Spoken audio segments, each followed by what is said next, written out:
ছোট পর্দার অভিনেতা জাহের আলভির স্ত্রী আফরা ইবনাত ইকরা আর নেই। শনিবার রাজধানীর মিরপুর ডিওএইচএসে নিজ বাসায় তাকে গলায় ফাঁস দেওয়া অবস্থায় উদ্ধার করা হয় বলে জানিয়েছে পুলিশ।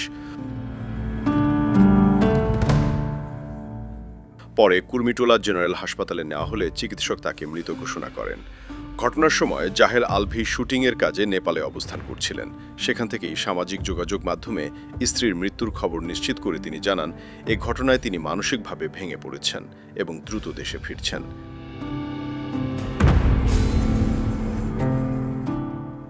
এদিকে সামাজিক যোগাযোগ মাধ্যমে দম্পতির সাম্প্রতিক একটি পোস্ট ও মন্তব্য ঘিরে নানা আলোচনা শুরু হয়েছে। তবে এসব বিষয়ে এখনও আনুষ্ঠানিক কোনো বক্তব্য পাওয়া যায়নি।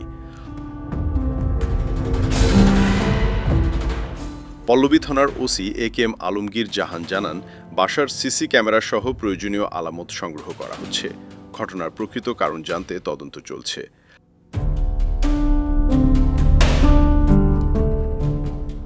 ভালোবাসার সম্পর্কে ২০১০ সালে বিবাহ বন্ধনে আবদ্ধ হন জাহের আলভি ও ইকরা। তাদের সংসারে রয়েছে একটি পুত্র সন্তান। এই ঘটনায় পরিবার ও স্বজনদের মাঝে নেমে এসেছে শোকের ছায়া। বিনোদন ডেস্ক, কাল প্রকাশ।